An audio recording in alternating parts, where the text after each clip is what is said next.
Onstage, Sean said to chill and talk. Onstage, Sean said to chill and talk. Onstage, Sean said to chill and talk. Onstage, Sean said to chill and talk. Talk and chill. Tonight, Tom and I are back for a special episode to celebrate the man known as Bill Soberanes on his 100th birthday, with a group of people who loved him dearly. We gather tonight in the heart of downtown Petaluma to talk about the man that they called Mr. Petaluma. He was best known for his 49 years at the Petaluma Argus-Courier, but also as the founder of the wrist wrestling contest, the Ugly Dog contest, the Houdini Halloween Seance, and so much more. He was a self-described peopleologist and claimed to have collected over 45,000 photos of himself with presidents, sports figures, movie stars, politicians, and ordinary people too. He was one of the great characters in the history of Petaluma, and we are thrilled to be joined tonight by our friends Katie Watts, Chris Samson, Harlan Osborne, Chris Linnell, and John Sheehy to tell Bill stories and to celebrate his legacy. So let's do it. Welcome to the program, everybody. Thank you so much. Welcome. It's nice to be here. Tom Gaffey, Jim? why does Bill Soberanes strike you as such an important Petaluma figure? Well, boy, why is he such? Because for me, he was Petaluma. He was really the first time I had been welcomed to Petaluma, and it was by Bill Soberanes. I was about 5 years old, and my dad and I I was in downtown Petaluma for the first time ever. My dad and I were on 4th Street looking in the window of the little pet shop that was down there, and Chris came along, now we're stuck. Anyway, and he reminds me so much. That's a compliment. But Bill came along and met us at the market, and my dad introduced me to Bill. And the very next day, I ended up in his article, Tommy Gaffey's first day in downtown Petaluma. And from that point on, I felt like I owned a piece of Petaluma. I felt like I had been invited in. And just one meeting with Bill, not to mention the fact that what a guy. I'd never seen anybody like him. I'd never spoken to anybody like him. You had to learn Bill speak in order to have a conversation with him, really. You could have some perfunctory meetings and conversations with him, but did you really understand what he was saying? You needed to learn to lean in. You needed to slow down what you were hearing in your ears to understand what he was rapid firing to you. And once you got that, Bill was just like this encyclopedia of stories. When I was a kid working behind the candy counter here at the theater, it was a showcase theater in those days, he would, many Sundays, he would find his way towards the late afternoon into our lobby, and he and I would sit in the lobby. We'd be leaning on the counter, and I had to learn how to lean in to understand what he was talking about, and he would tell me the most incredible stories about this town. And he was the first one to tell me about Keller. He was the first one to tell me about Charlie Garzoli. He was the one that told me just all of the great Petaluma stories. And he, for me, and I think a lot of people, was our introduction and our welcome to this town. And it's when you could understand Bill speak, you knew you were Petaluman. That, I think, is what part of the... but everybody's got a different reason for loving and Bill adventures. Let's go. Anybody want to jump in? What did that jog? Why did we love him? I moved to Petaluma on May 1st, 1981. And on May 3rd, 1981, I called the Argus-Courier because my parents had told me that when you move to a new town, you always subscribe to the paper so that you will become a part of the town faster. And the Argus was delivered the first day, and I read a copy of Bill's column. And I cut it out, and I mailed it to my best friend in San Francisco, and I said, can you believe that the local paper is printing something like this? If I ever worked for that paper, I would edit this. In 1994, I went to work. Could we pause? What was it that was so silly to you? It didn't make any sense. It was illogical. It was rambling. It was just crazy. And I didn't understand. I had come from San Francisco, the land of Herb Cain. And who was this guy?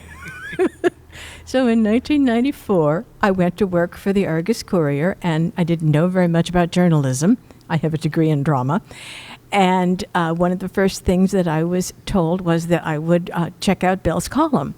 And I thought, oh, good, now's my chance. And I learned immediately that you couldn't edit Bill because then he wouldn't be Bill. And Bill was precious, even though his writing style was not Herb Cain, even though his writing style was sometimes very strange. It was Bill, and he belonged to this town, and this town belonged to him. We have Chris Linnell at the table, who does a good impersonation. You read his column many times over the years. Yeah. You want to do a little Bill, like a column? Like, could you just like? Oh, well, if you're going to talk about doing a column, if you talk about the one that I was first in 1981, I had the same experience that Tom Gaffey did. I moved to Petaluma. Now, is this Chris or is this Bill? I don't know. Figure it out. This is Bill. Okay. I moved to Petaluma, and I read the paper, and I thought, I got to get in that column somehow. And so I'm down at the corner of Washington and the Boulevard, and there he is. Puffing his pipe with his newspapers and his bag over his shoulder, and he's ambling down, and he's standing there at the crosswalk waiting to cross the street.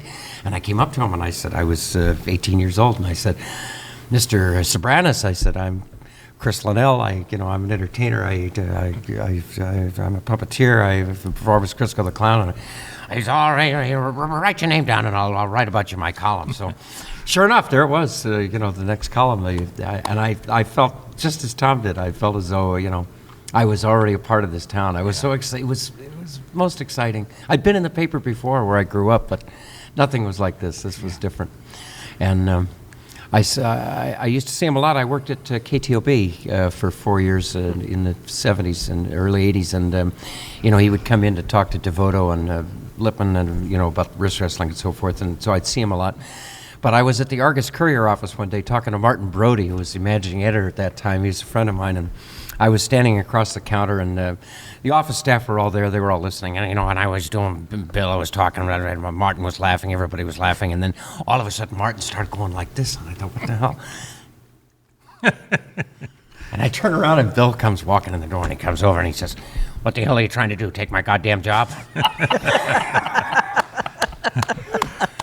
But after that, he recognized, certainly after the tribute dinner that they had for him, what was that, 89? 88. 88. I showed up, dressed as Bill, and he recognized it was increasing his celebrity, that, it made him a more legitimate star. It drew more attention, and I think he finally felt he was getting some respect. He loved it. And after that, I'd call him up and I'd say, Bill, they want me to be Bill at this thing. You want to come with? Oh, yeah, sure. So I'd say, all right, just wear black pants and a white dress shirt, and I'll bring everything else. And then I had I had this plaid sport coat. I found 2 identical sport coats at the thrift shop.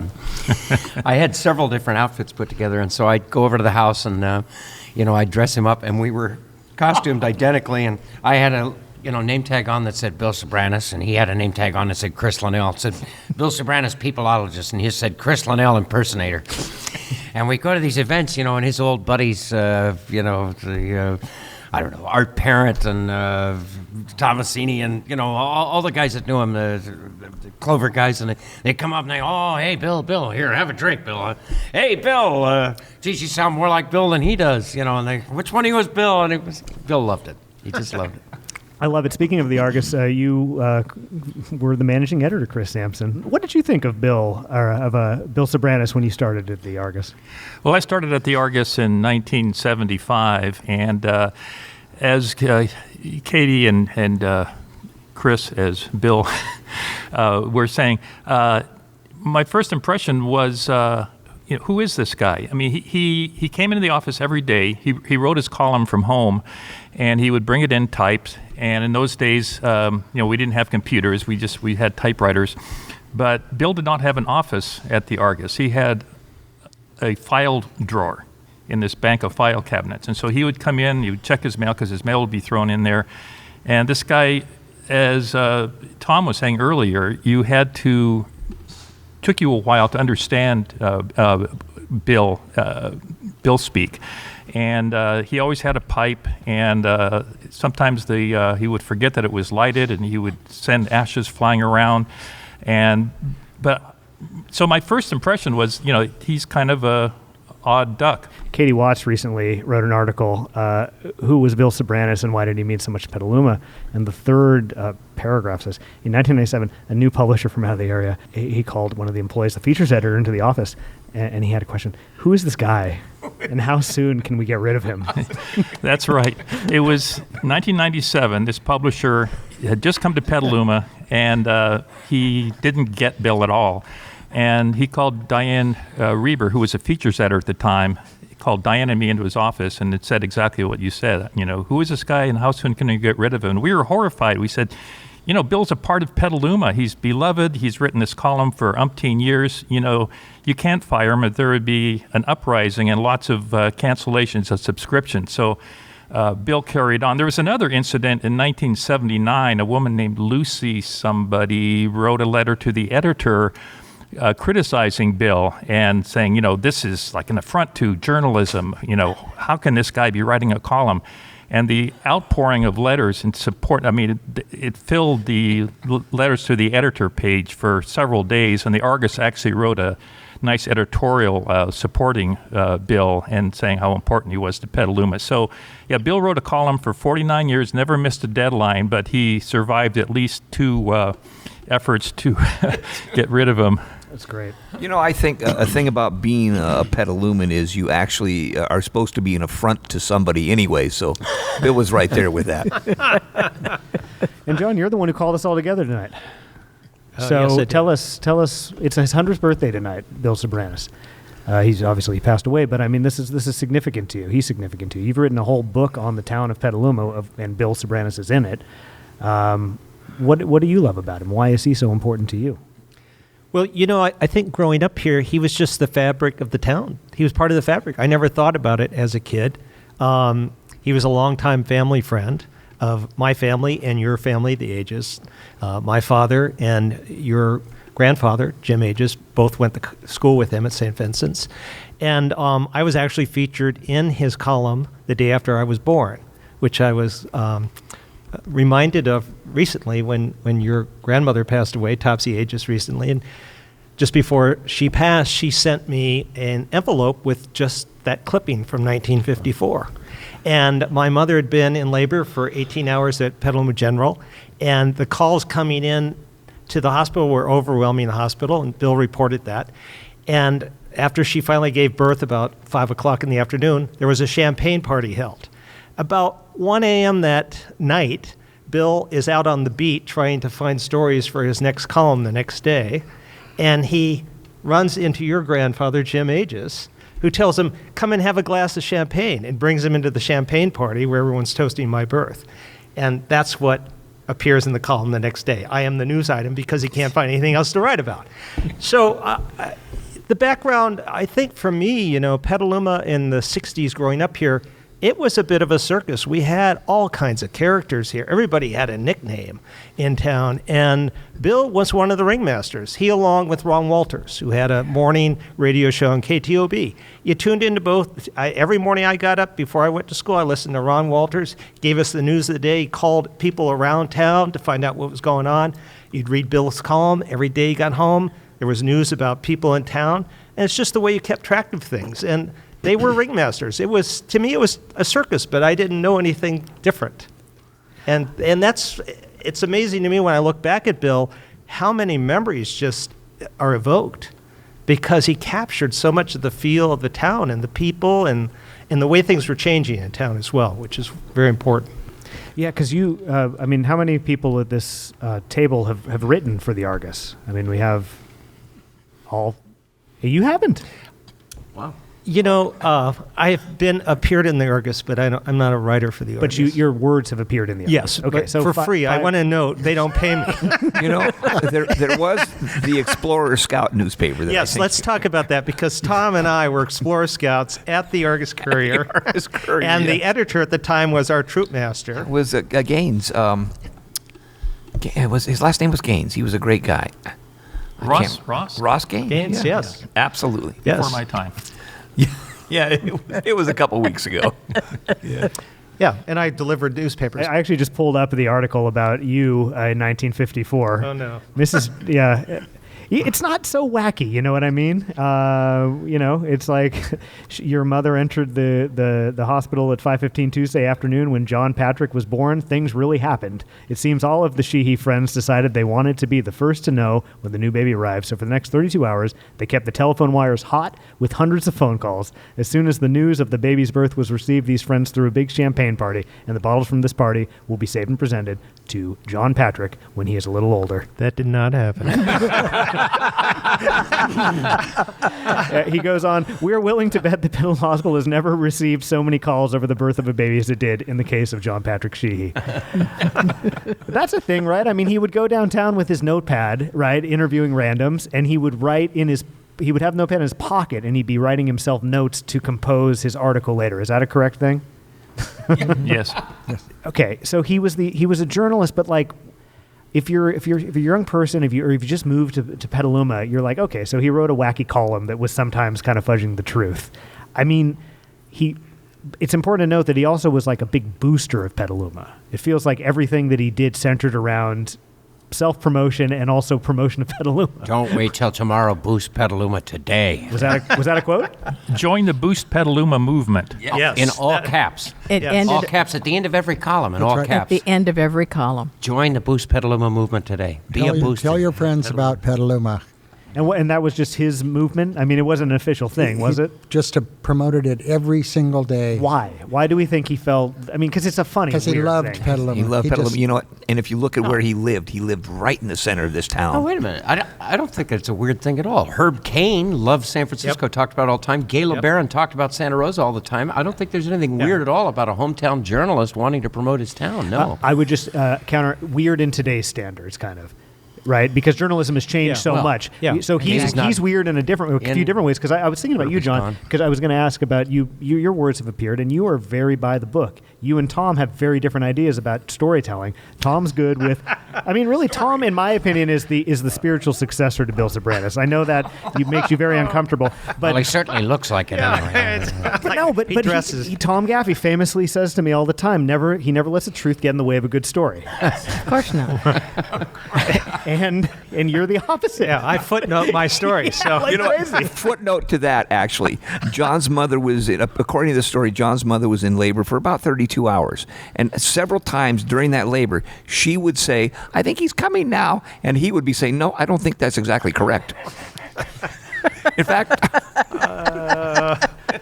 Well, I think going back to what Chris and Nell had said is important because he was not a journalist. I don't think anybody would make that claim. He was a columnist, and that was different. And I disagree. He love to modeled try this himself out. on Herb Cain, and Herb Cain established three-dot journalism down in San Francisco, and he served a very same function, much like Bill. And the whole boosterism, I think, for Bill also was something to do with the time itself. And I've talked about this before. Petaluma was going through a major transition. And those of us growing up here didn't realize that. I didn't realize it. Harlan, I don't know if you did, but until we saw the East Side start to explode in the 50s and the 60s, this was a chicken town and a dairy town.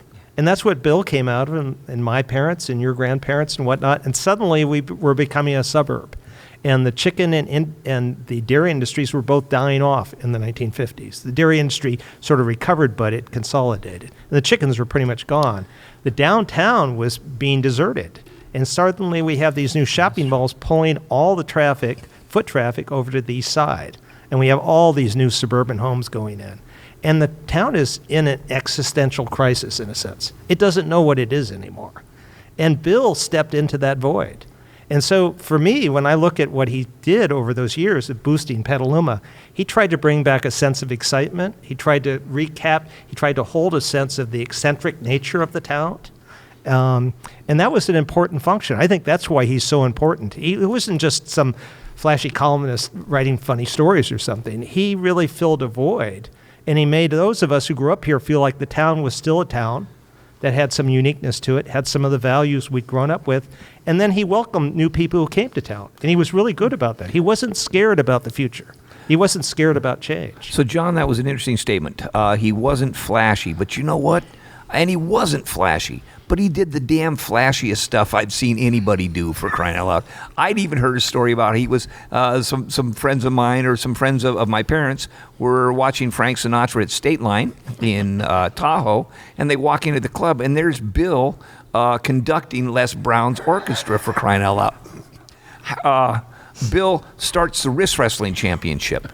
Bill comes up with the whisker. The stuff he did was absolutely flashy, but this was not him attempting to be flashy. This was him attempting to make Petaluma flashy, I guess. And he did it in a very unflashy way. Do you agree with that? I think Bill was on the spectrum. Yeah. And I think he had ADHD, and he was highly functioning. He was highly functioning person on the spectrum, and people I've known, and I've had some good friends like that, they're somewhat addicted to excitement. And that's what really Bill loved, was the excitement. He loved the spotlight. And that's partly why I think he got into the camera. And it wasn't just taking photos of people. It was taking photos of people in the spotlight and then inserting himself in the spotlight with them. And he loved being around the excitement. And so I think it became natural for him to start generating excitement. My father said when they were growing up at St. Vincent's, he had a million ideas a day. He was just spewing them all over the place. People couldn't keep up with the guy. So he had this entrepreneurial spirit to him and this appetite for excitement. And he was kind of hyperactive. He just couldn't sit still. So I don't think he had any choice in what he did. But he manifested himself beautifully in town. He really didn't. And Harlan knows him from being a paper boy over in the East Side, and what he came out of over there was a really unique place, I moved to Petaluma when I was 6 years old, 1953, and Margaret Soberanes, his older sister, I think she was 11 years older, was my second grade teacher. Back then, we didn't learn to read till second grade. I think they learn much earlier these days. And we got the Argus-Courier at home, and I loved to read the paper. News stories were way beyond me. I didn't understand news stories, but Bill introduced us to the characters of Petaluma. It was easy reading for a kid because he would name names. He would talk about Diamond Mike Gilardi. He would talk about the ranchers who went and shot deer and their escapades. He would talk about events in town and the people. He introduced us to people that we wouldn't have known. I think he did this to a lot of people that didn't have a social life. And I really enjoyed, I read it every single day.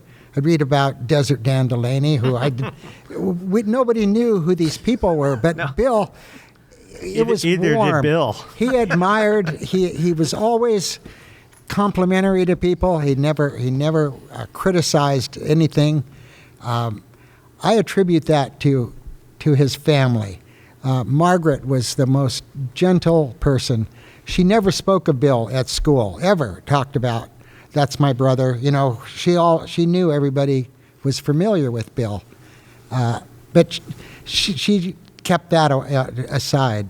I was their paper boy for several years. He was never home, of course, but we would see him walking when we were young, on my paper route, or when we're kids coming up to the show up here. And he was always friendly. He never dismissed anybody that I know of. He gave you an ear. We would make up stories to get our name in the paper. We'd say, we're going to have a football game with the East Side, West Side, and he ate it up, and he'd scribble our names down, and they'd be misspelled in the paper the next day. But he just enjoyed the life, and I loved to learn about, like I put in my column about him, who grew the biggest zucchini in Petaluma, and who, the ladies that were the neighbors that he knew. Margaret was a super gentle person. And I going through the archives, I found a story about their mother, Margaret. And I want to just read a couple of sentences that I read about her, because I think this is how the family became who they were. And she was 70 years old at the time. The Argus-Courier wrote this in 1952, before Bill was even a columnist. And I do want to mention that I loved the heading on his column, So They Tell Me, with Bill Soberanes. It just fit for a little kid, So They Tell Me. And it was these brief items. But Margaret Soberanes, she moved into that house on East Washington apparently in 1903. And it was already 40 or 50 years old, the home.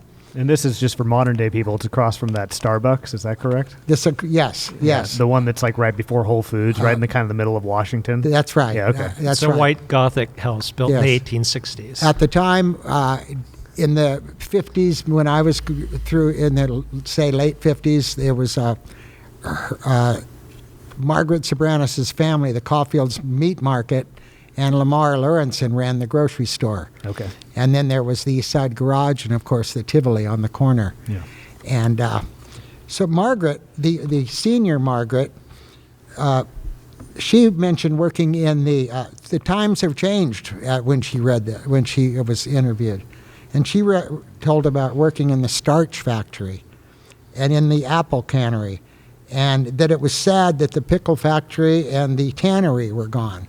So it really was the industrial side of town. And she apparently worked there. She went to St. Vincent's also. Margaret, we knew, went to Dominican. Somehow we knew that. Apparently Bill would write about her. But later on, when I became a writer, I wanted to do a story on Margaret. And she said, oh, no, I'm a private person. And I wouldn't let Billy write about me, you know. And that's why we never really saw anything about her in the paper.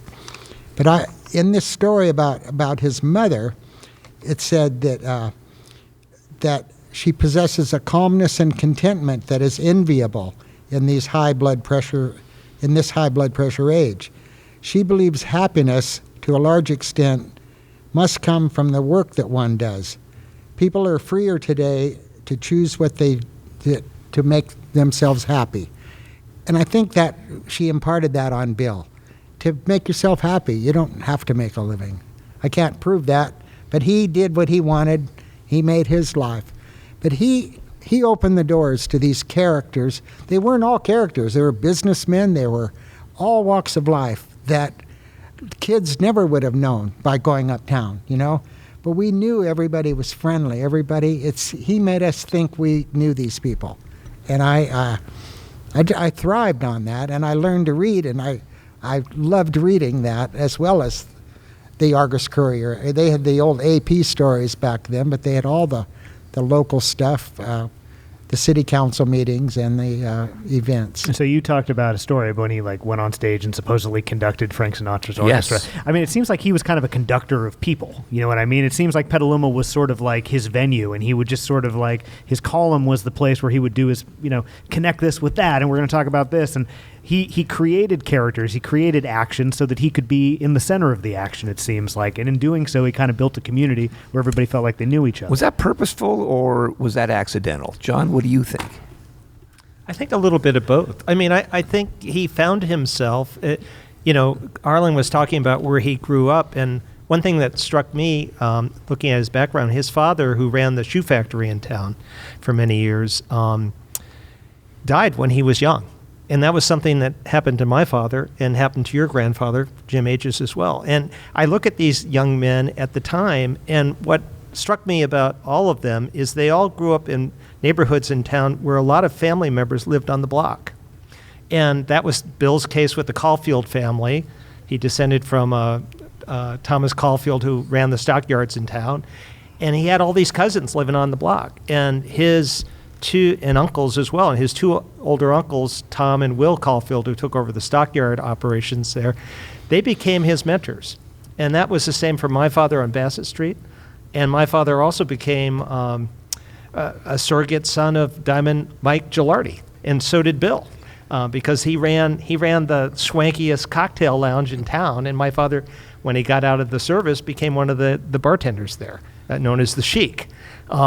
And Bill started hanging out there as well. So I think what Bill saw with Diamond Mike is Mike was a conductor. He had a scene. This was where the smart set, as Bill talked about it, he wrote about this for the rest of his life. The smart set met after the war there through the 40s and 50s. And my mother was part of that smart set, and that's where she met my father, and they married, and Bill tried to date my mother and drove her up to the top of the, West Hills there after a movie and dinner and tried to kiss her, and she slapped him promptly and sent him on his way. But they remain lifelong friends because she was one of his informants, as Tom Gaffey was. And he not only didn't make his beat, he had all these informants all over town. And so I think you're exactly spot on. He connected the dots because he would talk to everybody, and he would know that they were giving him news. My mother loved gossip. She had started as a gossip columnist herself when she was younger. So they would get together. We'd sometimes pick up Bill when he was going back to the east side or whatever in the car, and he'd get in with his camera bag and his camera and his pipe and whatnot, and the two of them would go at it like I've never seen anything like it. It was like fast-paced, back and forth gossip updates, and he'd keep all that. So he was a connector in town. I don't know that he was an orchestrator in that sense. In his mind, I think he was, but there are a lot of people who just, like my father, for example, just kind of laughed at him all the time. I mean, it wasn't a serious conductor. You're not like Tom Gaffey. He was the accidental or conductor. Yes. I never felt that Bill made it about himself. Right. Ever. Yeah. You would read about the wrist wrestling tournament, and it would always be the contestants. Who were they? It was very few pronouns. It was about who they were, and about the event, but not about him creating it. Well, this is the secret. He learned that the more names he put in the column, the more readership he got. And he made sure to pack that column with as many names as he could. Because everyone went to gossip. I wanted to find out what Jim Ages was up to, and then at lunch I would tell Chris all about it. Did you read that about? To speak to Harlan's point, though, Bill didn't refer to himself in the column. He only referred to himself as this columnist because in the old days, journalists didn't. It wasn't considered appropriate. The column's not about you. The column is about your subject. Yes. Bill was very careful about that. Well. You want to say he wasn't a journalist, and I say no. He provided a journal of what was going on in Petaluma. And it was not about him. It was about the people in his column. He attended a St. Vincent's reunion, I believe it was, and he put every single name of who attended that in his column. And wives, husbands, there must have been 100 names. And they all read it. There was everybody. There was no sentences. It was just. And that's what makes him a journalist. Because if you want to know who went to the event last night, you look in the column. Yeah. Who played in the game? Who went to the party? Yes. Who was there? I think Chris Samson might push back a little bit on that there. Yeah, he wrote for the newspaper. He wrote a column for the newspaper, so I would say he was a columnist. As a journalist, he didn't cover the news. He didn't have a beat as far as covering city council or crime, but he packed a lot of information about Petaluma. Columnists aren't journalists? Well, there's a distinction. Sure there is, Yeah. but in a wider sense of journalism. You're talking about three journalists here, okay? But I think the thing about Bill is that just he loved meeting people and interesting people, and he worked hard at it. He never got rich, but he made his rounds. I don't know. He walked like 16 or 20 miles a day, and he hit all these places. Volpe's, the Hideaway, just around town, writing names in his notebook, like you said. But after he wrote a column for 49 years, but at one point he started a feature called My Fascinating World of People, and every one of those would have a picture of him with somebody fascinating. Sometimes it would be the time he met the Beatles. Another time it was about these two brothers, the Ham brothers, who their claim to fame was they were heavy drinkers, and they looked alike. And one of them was picked up by police and thrown in the drunk tank, and the other brother went down to the police station and took his place unbeknownst to the police, and one brother came home. So that was one of my favorite Fascinating World of People columns. But Bill always infinitely more interesting than the Beatles, if you ask me. Yeah. And like Harlan said, his column was very readable because it was short bits, 3-dot journalism. There's your journalism word, Chris, like Herb Cain did. But there were just like little bits. He would have like a little headline over every bit, every paragraph, like this and that, or miscellany, or somebody's name, and then he would have these pet phrases like, well, you're getting to be a real old timer if you remember when this shop was located on Kentucky Street. Or Chris Linnell is now a member of my Dapper Dan Club. He would list, well-dressed men in town. And then if he wanted an answer to something, he'd say, is there anybody out there in Readerland who can tell me this? So he had these little pet phrases that he used that he sprinkled regularly throughout his columns. Well, okay, I think to Chris's point, though, Chris Linnell's point, it's like when everybody at this table is gone who interact with Bill Soberanes and all of his subjects and stuff, but Bill's columns live on newspapers.com, and they're searchable and all that, they may be the only record of hundreds, if not thousands of people. That's right. My grandmother, Topsy Aegis, just died a couple weeks ago, and she's the last of her generation of Aegis. So now the family tree is my dad and his sister. And so I was doing a lot of newspaper.com searching and stuff, and I learned so much about the family and the history, and just because it's all there. And so, I mean, is that sort of where your point is coming from, that he was a journalist because he was documenting people? They may not have been city council members, but where is the line? Like, what is news? You know what I mean? Is news only what are in the city council minutes, or is the news like what the guy that owned the restaurant down the street was like? And I'm not disagreeing or agreeing with anybody, but I think that's your point, right? I mean, he was documenting. My point is that journalism is what you make it. And if journalism is just city council minutes, it's a very limited view. I think journalism is keeping a record of what happens in a town, and part of what happens in a town is who's out drinking with whom, and who played in what game, and who went to what party. Yes. I think it's the same with Gayla Barron and with Herb Cain, and for that matter with Jack Anderson. Well, journalism can be considered sort of an umbrella term. Sure. And anybody who writes for a newspaper can be considered a journalist, but you have a columnist, you have an editor, sure. You have a reporter, you have sports editor, you have photographers. They're all under the umbrella of journalists, but specifically he was a columnist, not a reporter. Of course. Yeah. I didn't say he was a reporter. No, I know. But I think Bill thought of himself as a journalist. He dressed like a reporter. Well, actually, Chris, I think Bill thought of himself as a journalist, and that's the way I think. No, he did not. And let me tell you why. He thought of himself as a reporter, at least. Wouldn't you say? No, Bill himself defined what he was, and he wrote about this in the columns. And in 1970, he sort of really came out in branding himself. He dropped the name, so they tell me, from his column. It simply became Bill Soberanes. And that's when he defined himself as a peopleologist. And part of being a peopleologist, he said, was not being a journalist, because journalists essentially stay behind the camera. They stay out of the story. And yet he liked to get into the story, and he liked to be in the action of the story and reporting from that place. So he made a very clear delineation at that time in what he was doing in the paper, and that's when he earmarked the term peopleologist, which he tried to get Webster Dictionary to put into the dictionary, and they refused for years. And that campaign went on for 30 years, I think.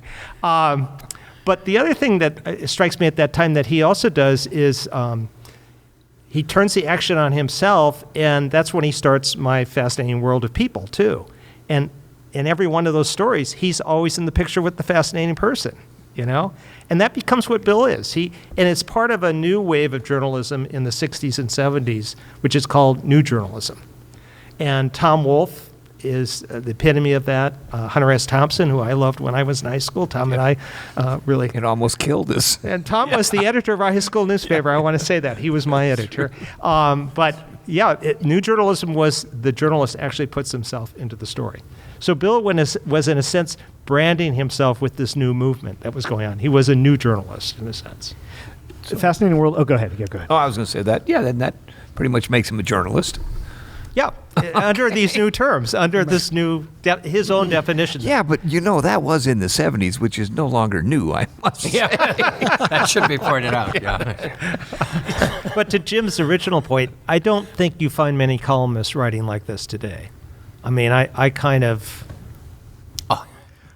But you find what's interesting though, he was ahead of his time. You find bloggers writing. Oh yeah, I was going to say, you have to include everybody on Facebook, TikTok, Twitter. I mean, that's true. He was ahead of his time in terms of the photos with the people and all that. Very much so. The selfies, yes. Well, who wrote the story? Bill might have been the original photo bomber. Was that?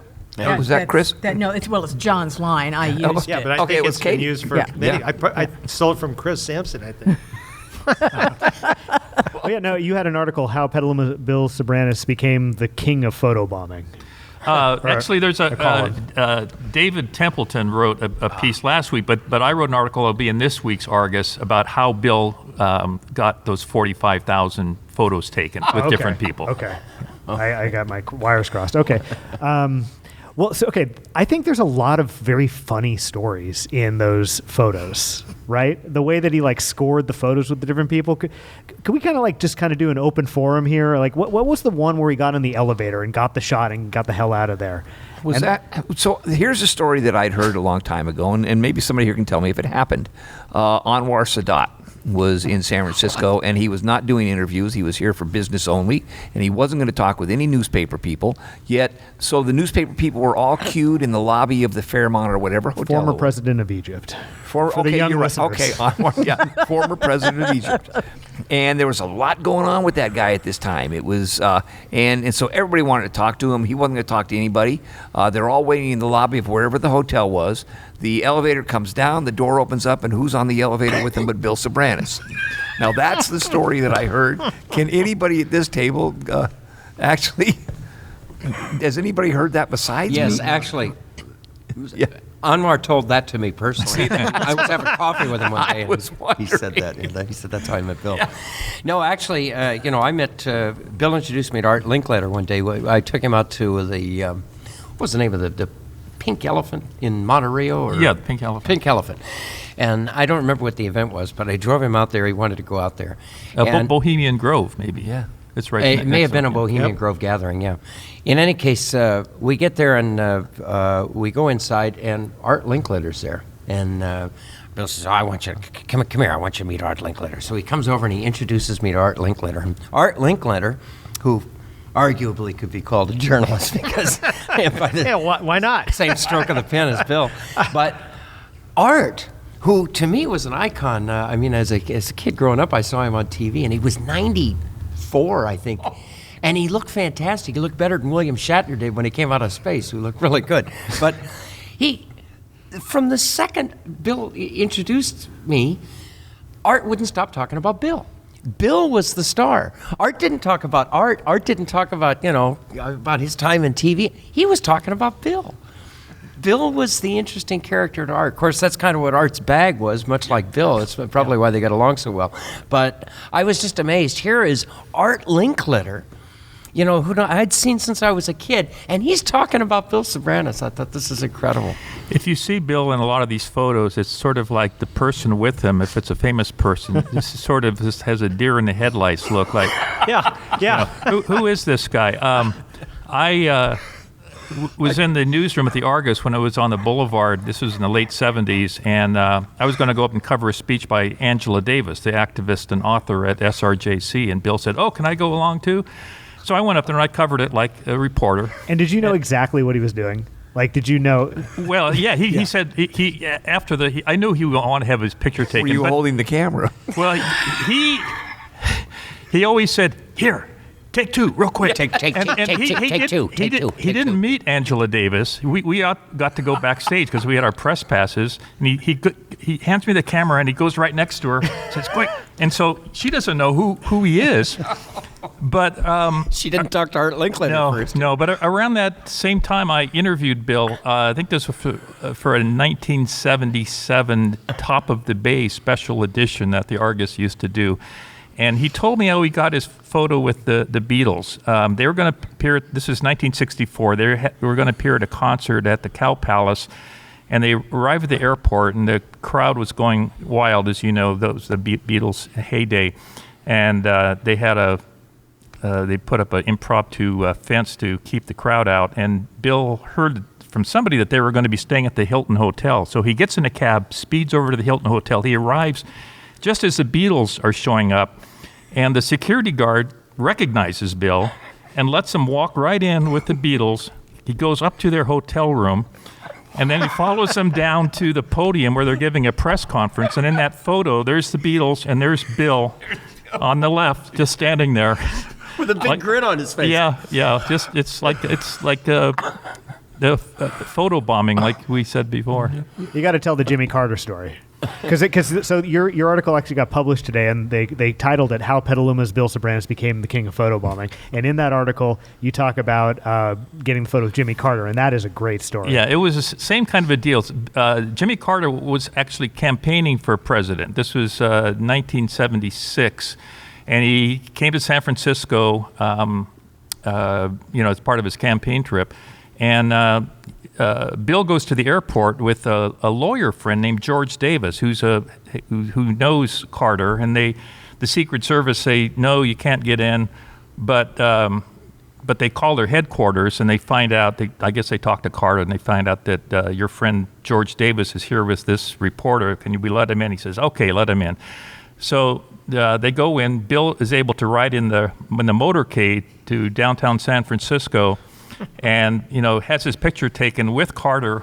They're holding their hands up together in sort of a victory salute.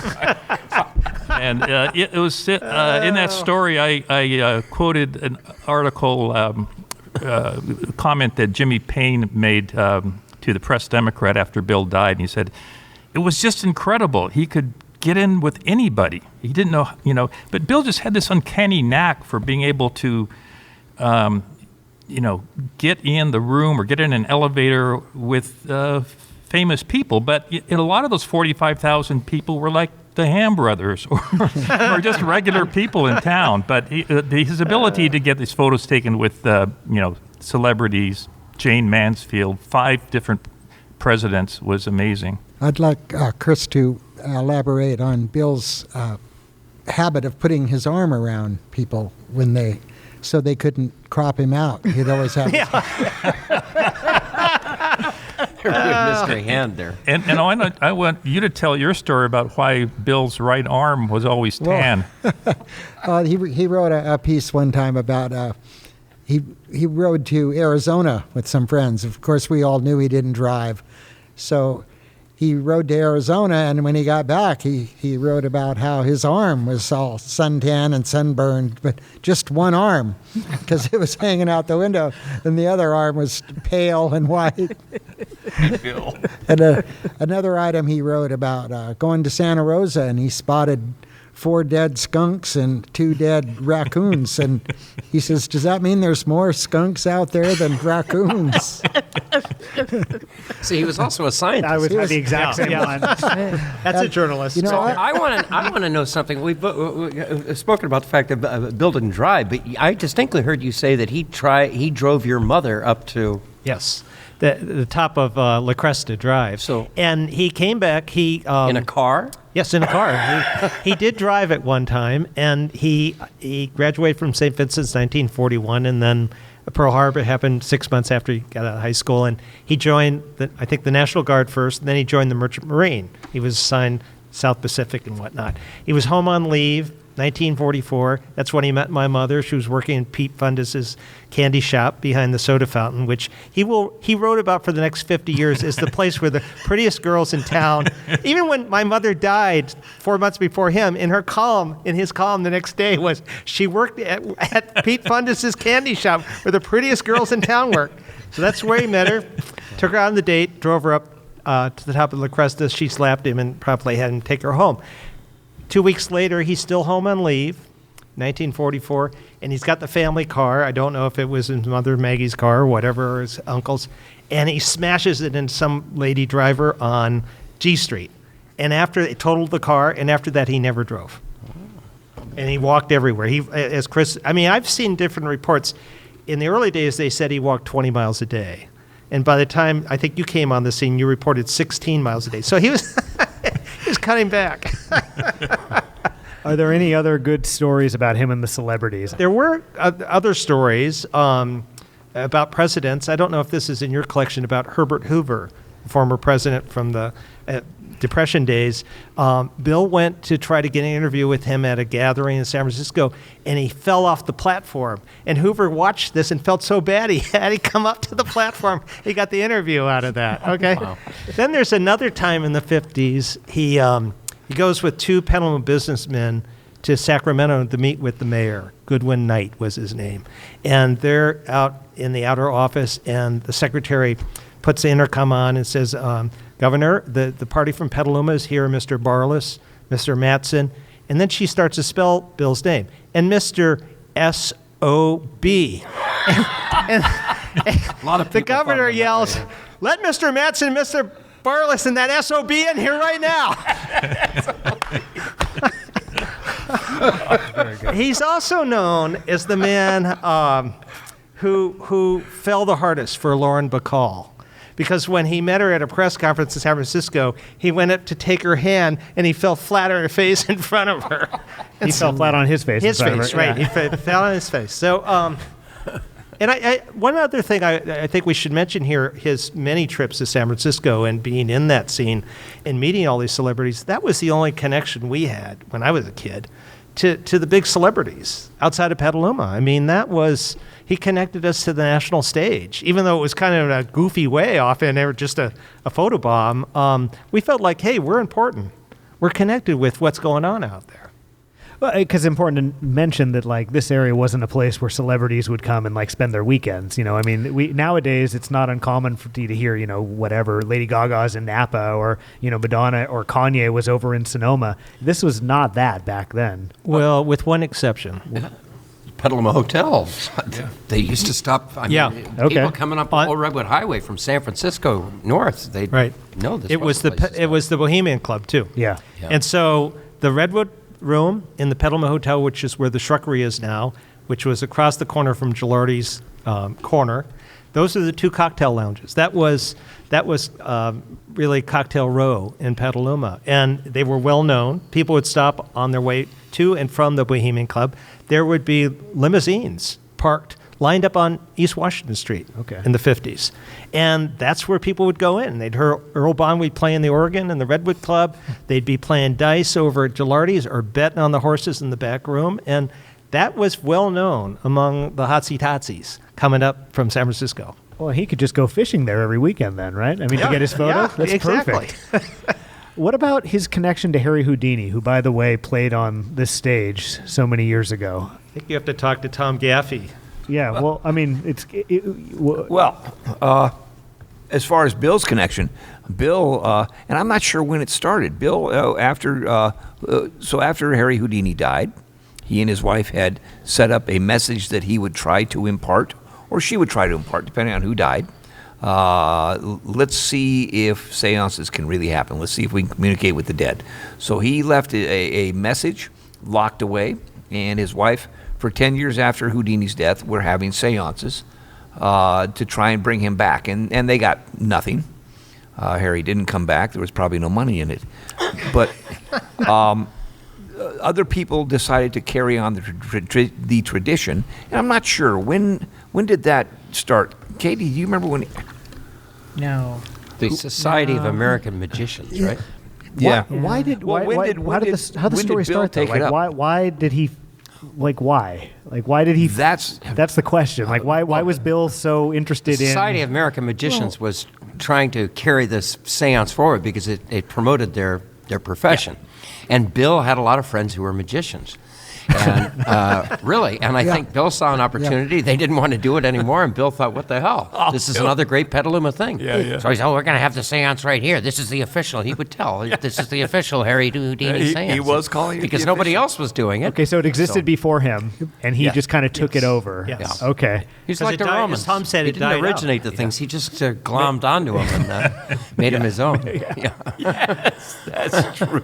Okay, so that's very much in the vein of the other creations as well. I mean, did he actually invent the wrist wrestling thing, or was that somewhere else first? No, but he certainly saw the opportunity. He promoted it by being at Gilardi's all the time. So it was already going on.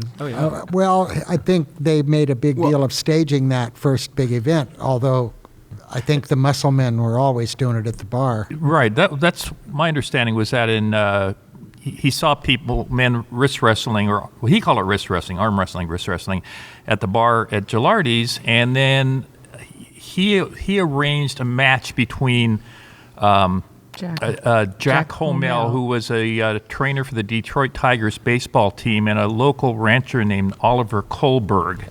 And it was held in January of 1955, and that was the first sanctioned or official wrist wrestling match. It wasn't the world championship yet. I don't think that happened until the 60s. But it happened in Gilardi's Bar, which is where the Bank of America parking lot is, right there downtown. And they wrestled for 3 minutes, and it was a draw.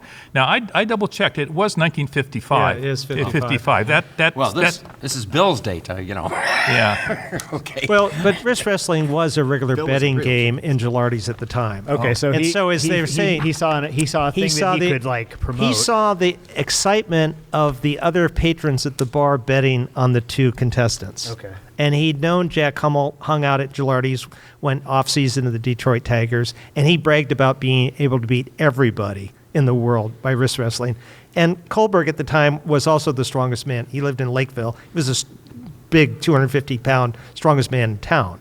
So Bill had that idea. But as I said, like my father said, Bill had 1,000 ideas a day. I mean, he was starting things all the time, but he did sense that. And what surprised him, I think, is after that event in January 1955, there was such an outpouring of excitement. That's all people talked about. And him and Diamond Mike Gilardi and Hummel decided to start a regular thing. And it was a benefit for the March of Dimes when it started the first time. It was part of a general sports event that went on every year. I love in Katie's column, you write about it. You say he created and or promoted a wider array of events. Did he create much? Like what did he create? And I'm not saying that as a criticism to him, because it seems like there's a trend here where he's like, you're doing something, I'm going to make it big league. Exactly. Yeah. Exactly. Because we always come back to what John said. He wanted to make Petaluma something, and he wanted the people of the town to be something, right? And, yeah. And the real talent is not necessarily creating something. The real talent is recognizing something's potential and promoting it as such. And that's what Bill was a genius about. Bill would see things like the Whiskerino contest and the Ugly Dog contest. He'd see things that were happening and think, this would be a great... He could visualize how this could put Petaluma on the map. And he did it with each of these events. I mean, certainly the Ugly Dog, that's still going on. Yeah. Wrist wrestling's moved out of town, but the Ugly Dog contest is probably the last remaining Bill Soberanes iconic promotional device that is still here in Petaluma and is still happening today. Whiskerino. Whiskerino is on hiatus only because of COVID. Yeah. But it will come back. But then again, that's kind of all over the world now. It always was, wrist wrestling moved to Reno. But the Ugly Dog contest is still a Petaluma event, at least unless we give away the fairgrounds. And I would say, to your point, I believe it's one of the few surefire national news stories that comes out of Petaluma every year. Exactly. Every year. I almost forget that it's happening here. I live here, and I'll see it like in the national newspaper, like World's Ugliest Dog Crowd. Just as wrist wrestling was when ABC was here. Yeah. Okay. Those first years with wrist wrestling was all locals. Yeah. All locals. Yep. Another event that came out of that was the walkathon from Sonoma. And that was all locals. And it was big. He promoted that. It got such participation.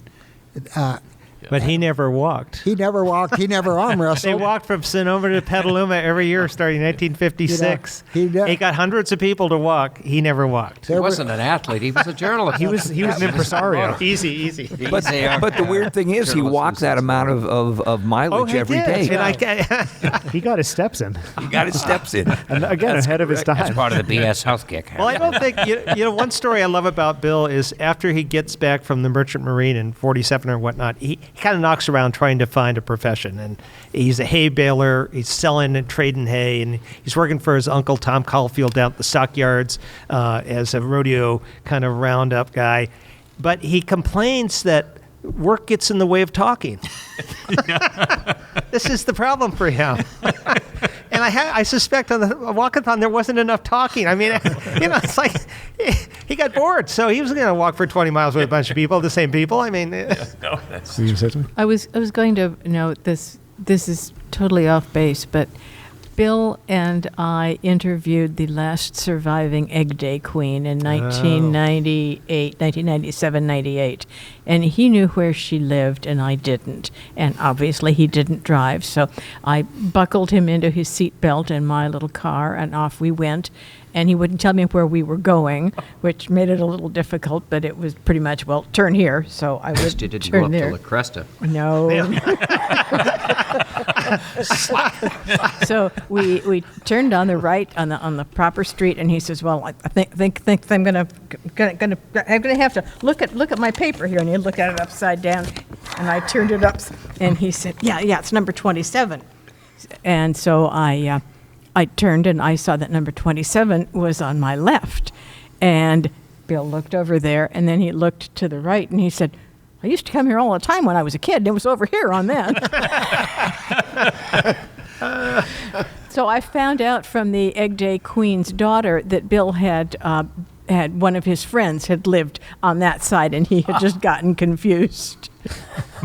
Yeah. Who was the Turned out they queen? didn't move the house. The queen was Ruth Shoston West.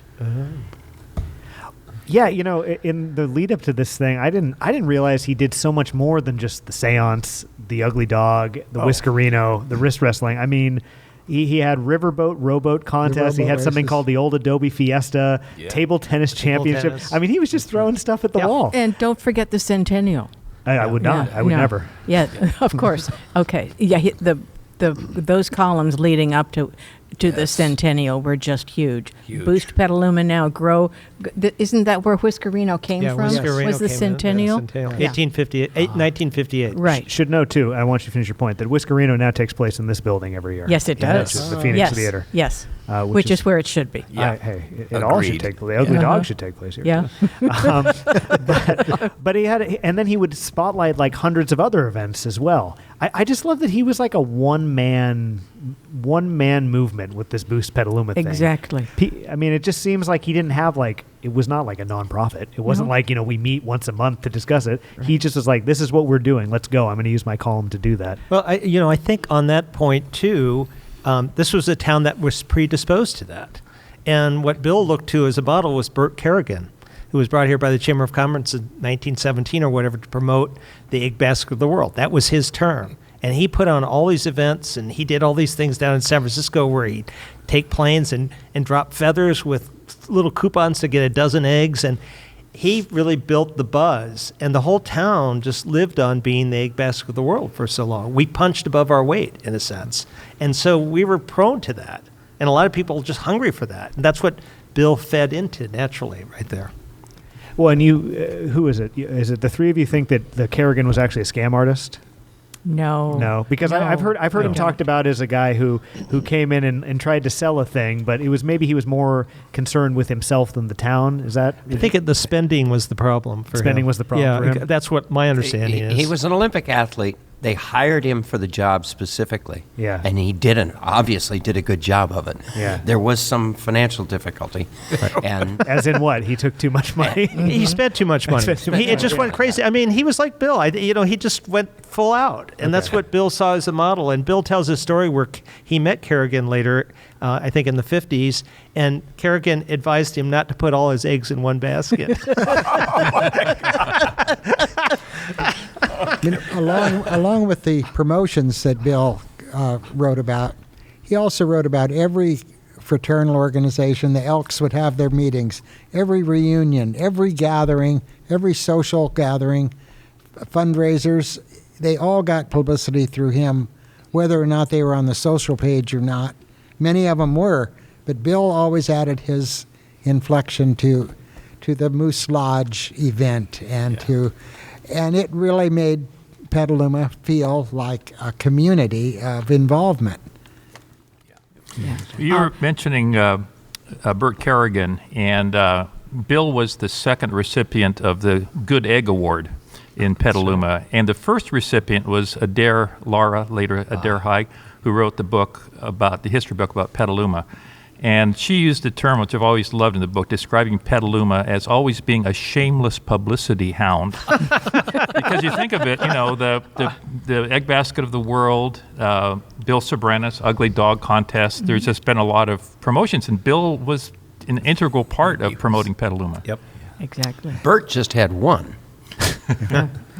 Bert just did the egg basket of the world. Right. He put all his eggs in the same basket. Everything Yeah, else. he learned the lesson the hard way there. Bill listened to Kerrigan. Were you sitting on? No, I'm fine.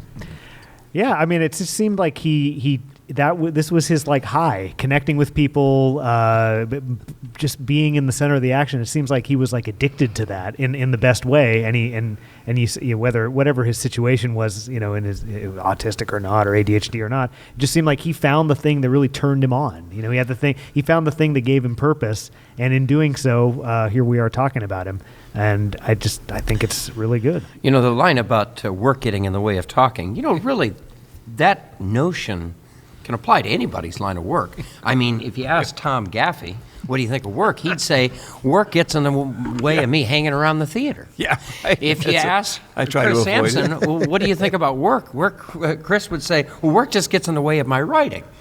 I mean, we all, So I don't think it's a criticism of Bill to say that. The fact is that this revealed what Bill's true calling in life was. Yeah. And let's face it, what Bill did was the best job of doing that anybody on the planet has ever done, of being Bill. Yeah. And I think we need to really honor the person who saw the potential in Bill for that. And she's really been written out of history. There's a lot of rumors that his older sister, Margaret, who was the school teacher over at McKinley, and I was at McKinley with Tom Gaffey. I don't think I took Mrs. I had Miss Soberanes. She was, so when we were there, she was the first grade teacher. I think when Harlan was there, she was the second grade teacher. I had Mrs. Minton for first grade and did not have Mrs. Soberanes. Miss. Then I had Miss.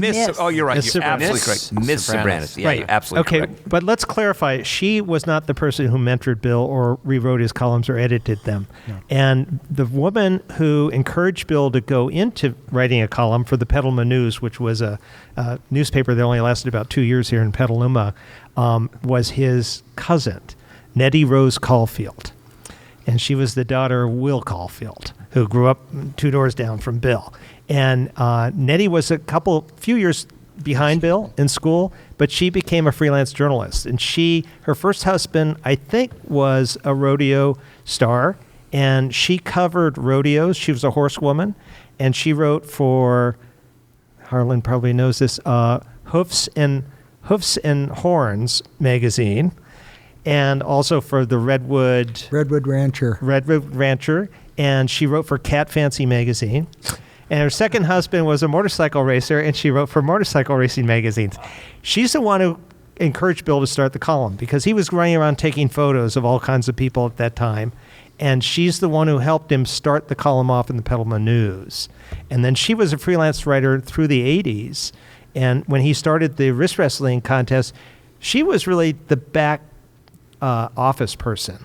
Okay, you had Diamond Mike, flashy guy, you had Bill going, but the woman who was the secretary of the wrist wrestling championship was Nettie Rose. And Nettie Rose, I think, is also the one who helped him start writing feature stories in the newspaper. Because before that, as Chris described it, it was three-dot journalism, little snippets of this and that. But then he started writing these features about people. And Nettie was behind that because she wrote for the Argus at times, but she wrote feature stories as a freelance writer. And she died in 86, and right before she died, Bill always honored her in his column and whatnot, but she was working on a history of the wrist wrestling championship, which never saw the light of day, sadly enough. But I just want to acknowledge that I recently discovered all this about Nettie, and it's kind of an unknown influence. He really depended on her quite a bit. Also, Sparky Schultz picked up on the wrist wrestling and made it a national with publicity with Peanuts.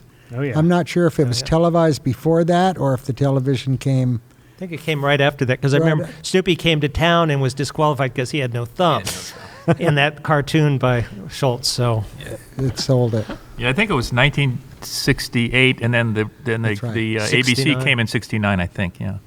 Was there any sense that he was sad about the direction of the town? Was he a positive guy? Emotionally, did he ever open up about where the town went? Was he universally positive? Was he just not that way? Would he not talk about his feelings? Well, I can start that answer. Some of you who work with him probably have different points of view, but what I saw from him is that he liked excitement. He liked the new, and so he loved old Petaluma in many ways, but the impulse toward the new was stronger for him. So he believed in progress. And part of what went on in the 60s when I was growing up, he was saying this is all great. The East Side is expanding. He fought in the 50s to get a second firehouse over on Peyran and D Street because the bridges would go up and the fire trucks couldn't get over there. And people like Harlan's family were moving in the early 50s because they were starting the development over by Whole Foods.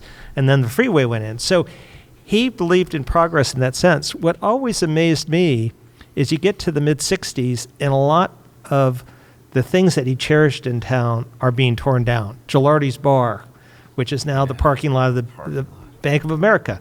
He's seen in a photo there right before they tear it down. And he writes about it, but there's no sadness. It's just like, this is a fact. This is progress.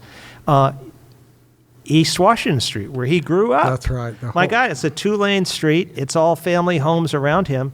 Suddenly, mid-60s, 67, 68, they widen it to 4 lanes. So people can get across town now because that's the artery to the east side of town, which has exploded. We go from 8,000 people in 1945 in town to 32,000 by time Tom and I were in high school in 72. Yeah. That was a huge explosion. It was. They demolished everything on his block. I mean, there are 3 houses left now. The entire East Petaluma entrance disappeared. Yeah. So his whole other side of the street is blocked out. The corners where he lived are all blocked out, and he's still living there. And isn't it weird that his house still stands just the way it looked the day he died? Yeah. Probably the day he was born. It's eerie. And yet he never expressed any sadness about that. It was just like the nature of progress. This is what happens. I think this speaks to what we were all talking about before, that he was working on a different plane than the rest of us. I don't think he was really that in touch with this kind of stuff. He was still thinking of the stories. I think you're absolutely right that it was the excitement, and if it was new and it was happening, he wasn't going to be a curmudgeon who was standing against what was happening. Right. Whatever was happening, that's where he was going to be, because he was a journalist and he told the story of what was going on. And also being a booster was part of that too. Absolutely. It was boosting the new.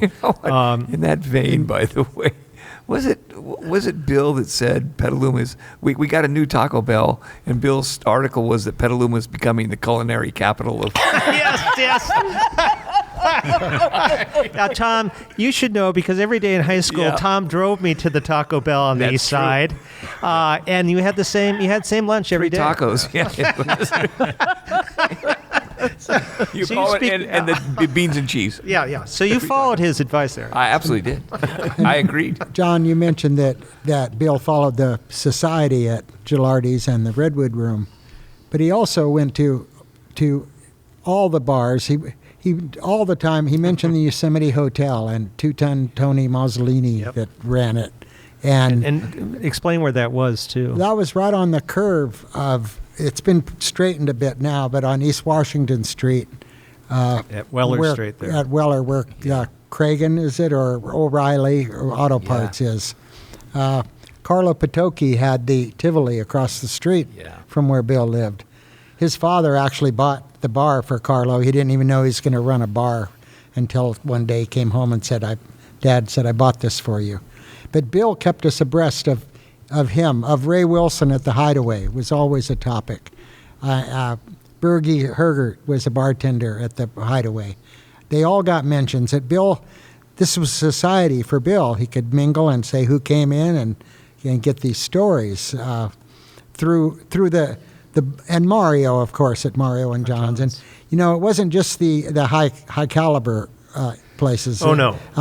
Merv McCoy was always in his stories of Petaluma high life and the abalone feeds that Merv would have down there when you could just throw a spread. And I enjoyed that.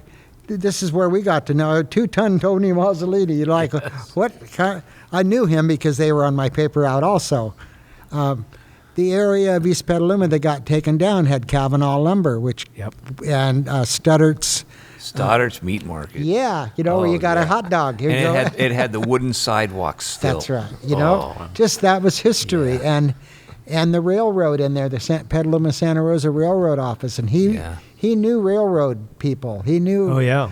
Well, he grew up right across from the train station. That's right. And in the 30s, when he was coming of age, there was a lot of hobos, as they were known at that time. And Bill will make a strong distinction that hobos were not bums. hobos actually work for a living. They just happen to hop the rails all the time. And he would praise, when I was growing up, Scissor Sam was a famous hobo who came through town and sharpened knives and scissors.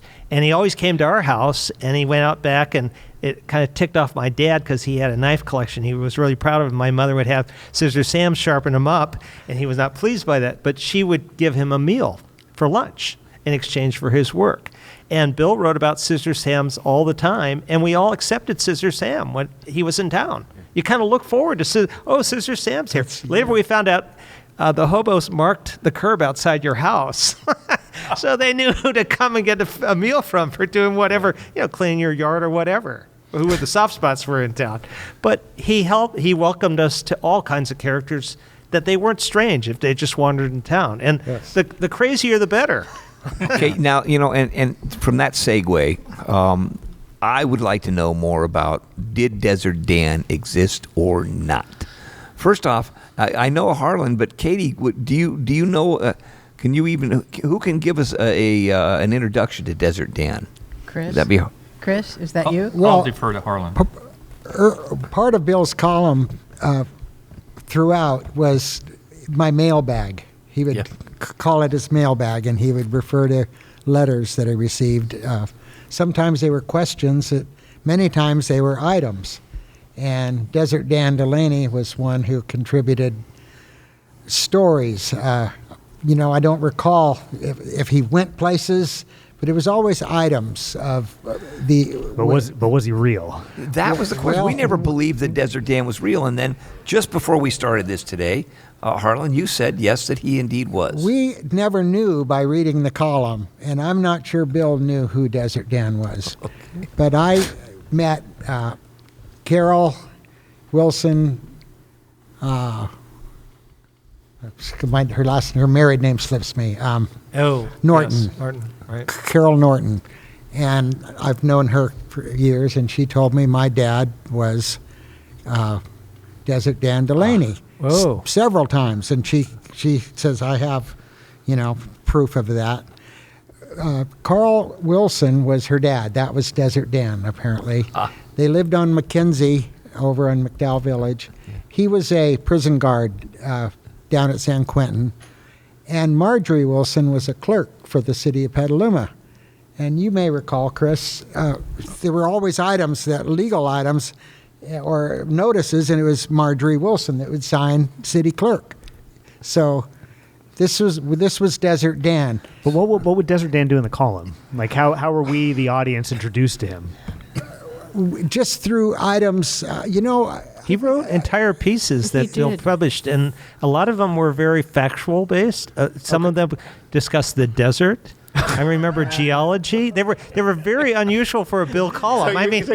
So you were thinking maybe this is like a creative writing a thing. He's made up this character. No way. This was like the difference between Tom Gaffey writing a column as Bill Soberanes and John Sheehy sending a letter in as Desert Dan. Yeah. Chris, you probably read a lot. Yeah, I read a lot. Of Desert Dan's contributions, and I don't think Bill ever knew who he was. I just, as part of this retrospective of Bill for the Argus-Courier, I looked through 49 years of Bill's columns on newspapers.com, and I loved it. It was there were some hilarious things, but one of them was one column. I think this probably was, I don't remember the year, but it was maybe the 80s or 1980s. But he said, I just got another letter from the mysterious Desert Dan Delaney. He said his recent letters were postmarked from Las Vegas.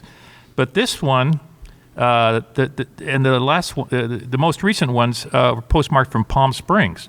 So he says, does anyone out there in Readerland know whether Desert Dan has moved? But they were just very interesting. He treated his column like a Facebook status. Yeah, it was. Yeah, I think you're exactly right. He was ahead of his time. Exactly. Yeah. Does anybody know where to get a good plumber? Yeah. Desert Dan also sounds a lot like Deep Throat. Right. Not as sexy. They didn't know who he was. After he died, he was revealed by a female relative. He lived locally. I mean, this is Bill's Deep Throat. I like that. Well, the other thing that Bill did is he had a radio show. Oh, yeah. And in the 50s it started, and he interviewed sports figures largely because he was really into sports quite a bit. And I think that was his uncle, Tom Caulfield, who refereed boxing matches when he wasn't running the stockyards, and he also was a rodeo judge and stuff. And that's what Bill fell into boxing. He did a little rodeo work and stuff, but really got into the sports side of it. He wasn't a gambler, though, from what I can tell, like most people who got into that. And he had this show, but he would have local characters on it. One of my favorite, who I got to know as a kid, was named Pop Pickle. Mm-hmm. And Pop was an old woodsman, and he dressed like an old woodsman. And on the first time Bill had him on the show, he would apparently ask Pop questions, and Pop was also a bird whistler.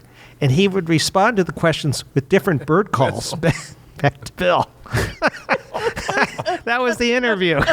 We need those clips. Somebody out there in Readerland needs to send us those clips if they have them. And my mother took me over when I was a little kid to Pop's house. He was living out in Bodega Avenue, the shack at the time. And what a character. And he was whistling all the time we were there.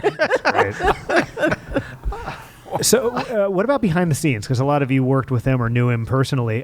His column was squeaky clean. It was very positive. But what about like the dish? What about the gossip? Was he positive behind the scenes too, or would he be interested in people's private lives?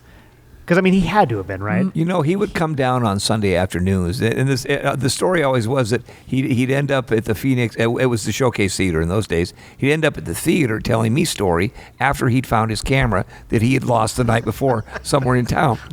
And I never knew if that was true or not. But you know what? All the stories he told me, I don't think any of them ever had a negative connotation. I think they were always he was telling the story about somebody that was a hero of his, which is why to me all these stories of Petaluma were about my heroes, because he was the first one to turn me on to Petaluma history, him and Ed Mannion, and because Ed lived right up the street as I recalled, but I don't think I'd ever heard Bill say a cross word or a mean word about anybody ever. No.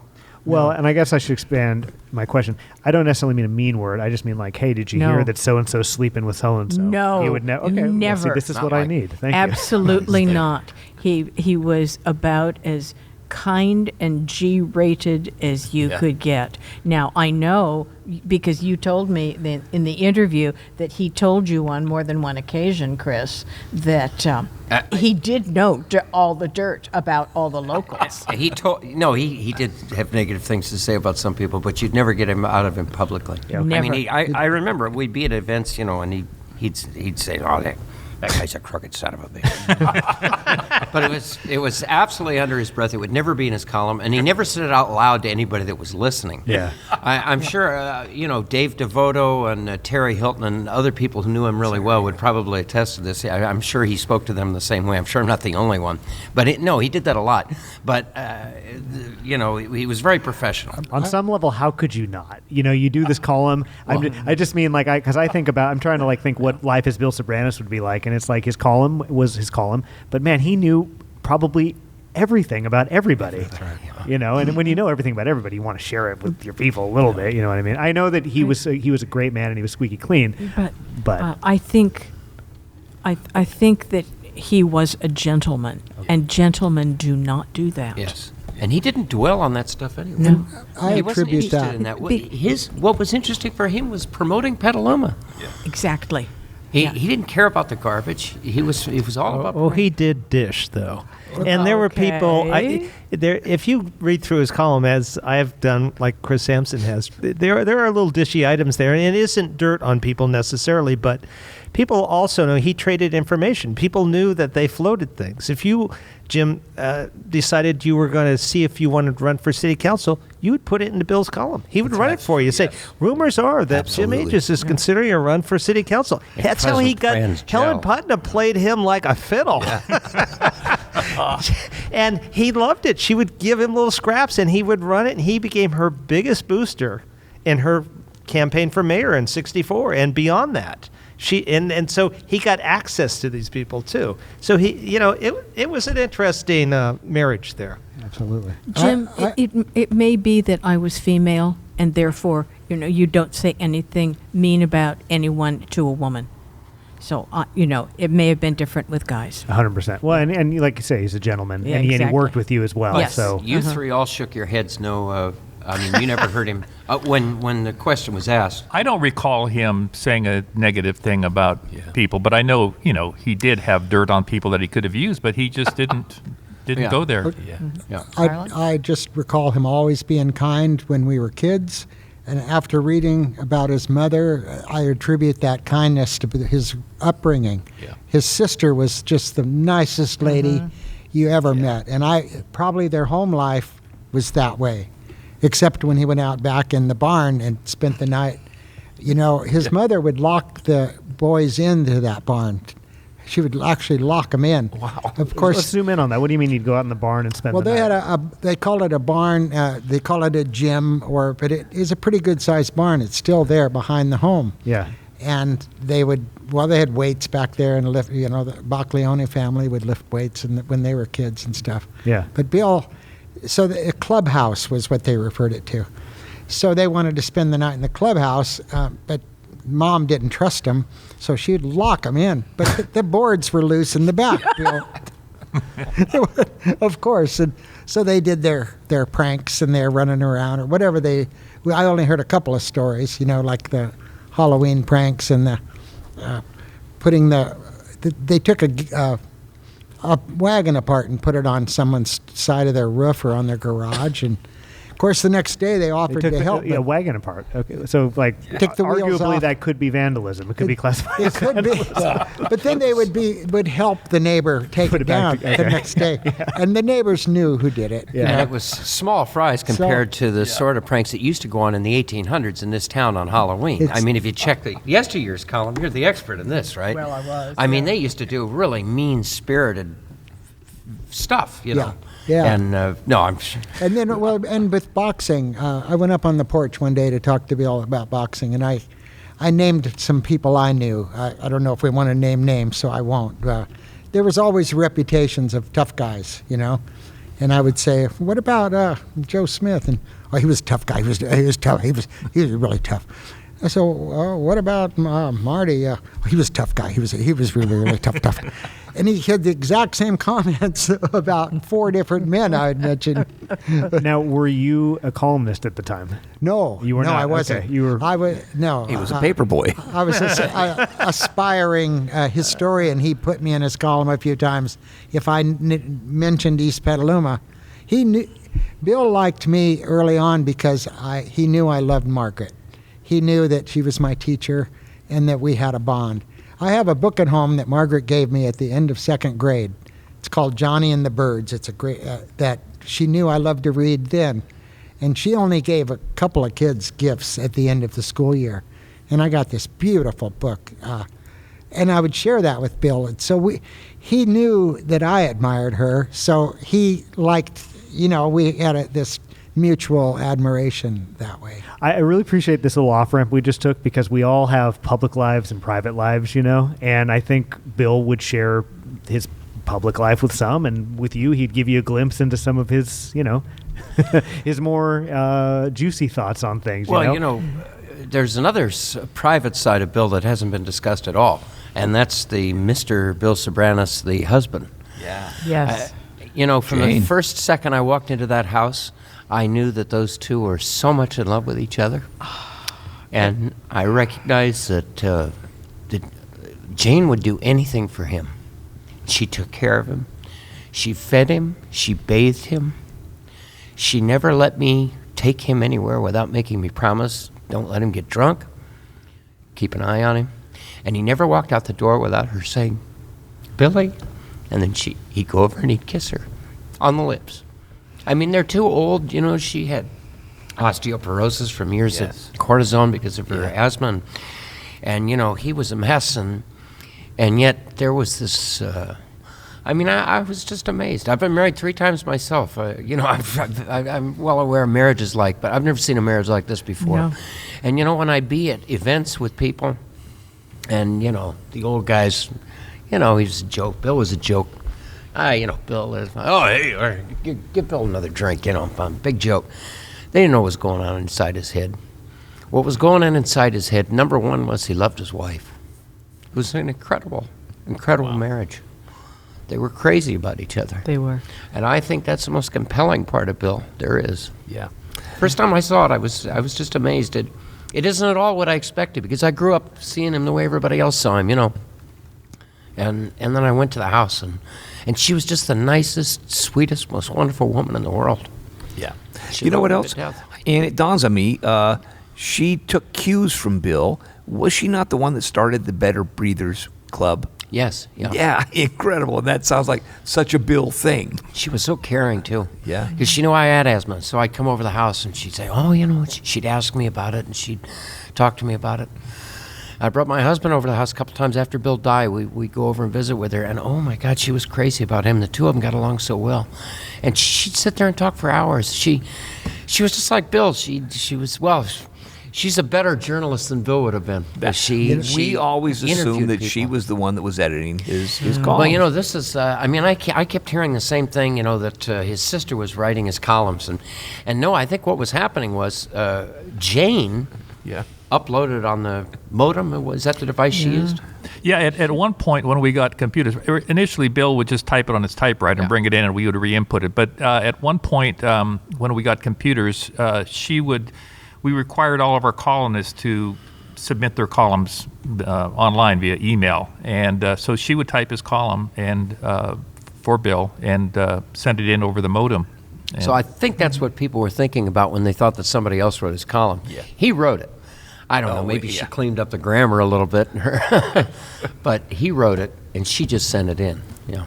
I recall, but I became a stringer in 1979 with the Argus, and I do sports. That's what I did. And Bill would come into the office, and I'm not sure the years in there, but he would take his time, mingle around, shuffle around, and then I'd go outside, and there's Jane waiting for him, just patiently. It was never a timetable. I could tell that she was just waiting, and whenever he was ready to come out, she was there. In the car, waiting In the for car, him. yes. Incredibly patient, and I could see that, non-judgmental. you know. She never judged her husband. She never said, "Oh, Bill, zip up your pants," or She was not like that at all. Whatever Bill was doing was okay with her, Yeah. but she was always there for him, Patiently. waiting for him. And, Yes. yeah. Well, I think Chris Samson found their first meeting, which I didn't know about, because they married late in life. Yeah, that's right. Actually, a neighbor of Bill's, Joe Morrow, I contacted for the series of stories, and he had interviewed Bill shortly before he died. I'm not sure how many years, and he actually wrote a piece which he had, and he shared it with me. And in that piece, he said, when Bill was in the Merchant Marine, I know he trained on Catalina Island. So I'm not sure if he was there, but he, according to Joe's story, Bill was on leave. He went to Long Beach. He met this young woman by the roller coaster, and they exchanged just first names, Bill, Jane, not where they lived, and that was probably 1944, something like that. Bill was about 3.5 years older than Jane, and years later, Jane had been married, got divorced. She moved up to Sonoma County. Now, Joe wrote in his story that she moved to Petaluma, but apparently she moved to Santa Rosa. And a mutual friend said, Bill, I want you to meet the new girl in town. And so here they meet, 20 years later, just out of pure chance, she moves to Sonoma County, and Bill meets the same girl that he met by the roller coaster. Did they in Long recognize Beach. each other? Apparently so, yeah. They remembered. I think they remembered each other. And it was, I read this in Jane's obituary that it was a long courtship, and they were married in 1964. So I'm not sure how long that courtship was, but that was kind of an amazing story about how they met years earlier. I'm especially glad that you brought up the behind the scenes look at their life, because he was seemed to be sort of a chaotic individual, but also a man full of energy, filled with creativity, filled with ideas, and that can be kind of messy. You know what I mean? Those are oftentimes the people that they need a strong silent supporter so that they can go and be the fullest version of themselves. So all of the stuff that we're talking about tonight, obviously it's Bill Soberanes, but his wife is probably a large part of his success as well. Because if he didn't have somebody holding it down at home and being a firm foundation, who knows what his life would have looked like. She forced him to eat. You know, the man wouldn't eat. I mean, you guys knew him. And he hardly ever slept. He hardly ever He wouldn't slept. sleep, eat, or bathe. I'm serious. If Jane didn't make sure that he did. Yeah. She made sure that he ate. She made sure that he, that was... We she got took another care of him. 40 She loved years out of Bill because of Jane. Yeah. Oh, probably true. Yes. Absolutely, yeah.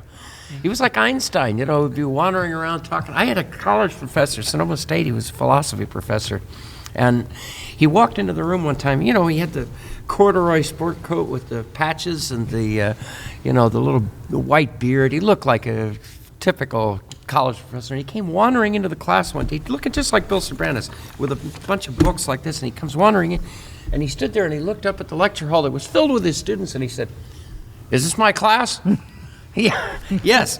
Oh, all right. So they sat down to the lecture. It's the same thing. That wasn't DeBracci, was it? that? Was that Phil a professor Temko, I named? think was his Okay. name. Phil Temko. Yeah, I had a philosophy instructor just like that. Did you? Actually, yeah. Phil Temko? No, he was DeBracci was his name, and he would walk in. So Bill Soberanes. Yeah. It's all going on up here, and he's not aware, that there's a world around him. Jane was the world that held on to him, made sure that he did what he had to do. Well, before we wind down, is there any big Bill Soberanes thing that we haven't touched on? Any part of his personality, his life? I'd like to mention that going through his files, he always referred to his files, and he knew he had recollections of everything at his home files. And when he passed away, I got to, with the museum group, I went through his basement in the house next door to the his home house. And his files consisted of cardboard boxes that had been just items cluttered on a table, picked up at the corners and dropped into these boxes. Yeah. And it was fun for me because I could see there was no order. Or there was no. He knew he had these items somewhere, but he didn't know where they were any more than that. And it was so we had issues of Redwood Rancher mixed in with really nice photographs of celebrities and people and negatives. Everything was just in there. And So what's happened to all that now? well, myself and the people from the museum, a lot of it was soiled and dirty from being in there so long, and the rats would chew into some of the boxes. So we took away whatever was preservable, and the family kept that. I think the family had an idea that they were going to open a Bill Soberanes, if not museum, but some kind of showcase with they thought it was valuable. This is only my own interpretation, that they might be able to charge for that or something. Okay. I talked to one of Bill's nieces, and she kind of, I had mentioned that because I'd heard that from you, and she said, "Oh, that was never going to happen." But it was a very Bill Soberanes-like idea. Yeah, exactly. It was. But another niece allowed me to go through some of Bill's scrapbooks that she has at her house, and I took photos of several things. I don't know if the 45,000 photos still exist. I went to the museum, and they have several Bill files there. And during this process, I know Harlan and Katie and some of the rest of us have gathered a lot of Bill's photos. And one thing that happened after Bill died is the late Bill Hammerman, who was called himself a volunteer cybernaut. He set up Petaluma's first community webpage. He was a retired college professor, and he and some volunteers created a Bill Soberanes website, and they had volunteers type in all of Bill's fascinating world of people columns with the photos, and it was online, and it was linked to the Argus-Courier website for a couple of years, and then the Argus-Courier website changed platforms a couple times. It disappeared, but I tracked down one of the people that helped Bill put that on, online, and he thought he still had it. But then I found a CD with that website at the museum, and they allowed me to copy it. So I'm hoping that somehow we can get that back online, all this Fascinating World of People columns. And the other thing I've talked to Katie about is sometime next couple of months we'd like to create a Wikipedia page for Bill. And we certainly have some good material to start with. We can link to this podcast. We can put some of our recent our Argus-Courier stories about Bill on there. And so hopefully those things can come to fruition. You know, you mentioned 45,000 photographs, and I always heard, but I never had actually had it confirmed. Was Bill in the Guinness Book of World Records for having his photograph with the most people in the world? Is Not that to true my or not? knowledge. Not to my knowledge. See, I had heard that he had made the Guinness Book of World I don't Records. know Well, who You would heard have that from Bill, no doubt. actually, yes, that's probably true. They have a formal submission Yes, they policy, do. I would like to add that I believe upstairs where he and Jane lived, he had a more organized file cabinet of photographs, and I don't know how many or how well it was organized, but we kind of had the down and dirty stuff. the discarded thing, but there were some organization there. I don't want to create an idea that he was all haphazard. No, but I mean, I mentioned my well, sure, and that's okay. But you know what? Hey, even people who are much more together than him, that's how people often keep their archives. I mean, That's like how I'm going through my grandmother's photos and things, and it's a treasure trove. You'll get a That's box, and you see my dad's high school graduation photo, and then you see a picture from a wedding in 1996, and then you see something from 2017, and now we're back in 1960 again. I mean, that must have been a thrill for you to go through those documents. It took us forever because we would look at this, and pull up these items. We found the nicest photograph I've ever seen of the Petaluma train depot, taken several years after it was built, probably from the top of the Tivoli Hotel. And For you, that's probably more valuable than finding, a piece of gold in there. It was, and I would love to see that or have it available somehow. And I imagine the family has it. It would be something if you guys do the work on the Wikipedia or whatever form it makes it up, that at some point to do a book of some kind. You know what I mean? If a group of people came together, somebody with some money, somebody with some artistic design background, somebody with a lot of time who wants to curate it. I mean, because there is a life here that could be a coffee table book. Oh, absolutely. And there's at least 7 people I know that would like it, and maybe would buy it. John Sheehy, do you want to mention, you wrote a wonderful piece about your reminiscences of Bill on your history blog. Do you want to mention that? Anything in particular? Or we've talked about About Bill, about the people who want to read it. Well, I was. You can process that. I was going to ask from that same column about your last meeting with him, the last few years of his life, the last few months of his life. Yeah, I can speak to that a little bit. One thing we were talking about in 1970, Bill branded himself as a peopleologist and changed his column name to Bill Soberanes rather than So They Tell Me. And that was a shift, And what I noticed in reading the back issues, and maybe Chris did too, is that in the 70s, he begins, My Fascinating World of People, he begins writing more about nostalgia and history. And that's where a lot of the repeat columns come up over and over. And my insight was, I left town around that time. Tom was still here, but other than Tom Gaffey, a lot of his informants either died or just aged out. And the town had really changed dramatically from where it was in the 50s and 60s. And so he was looking back more than looking forward at that point. And that's how he sort of wrote out the end of his life. And I came back to town in the mid-90s, and I'd go over to see him on the porch where he sat on his house next to the house he'd grown up in with his typewriter, and my mother and I would meet with him and stuff. And it was just like I remembered as a kid, because my family would have cocktail parties, and my sister and I'd be sent to bed.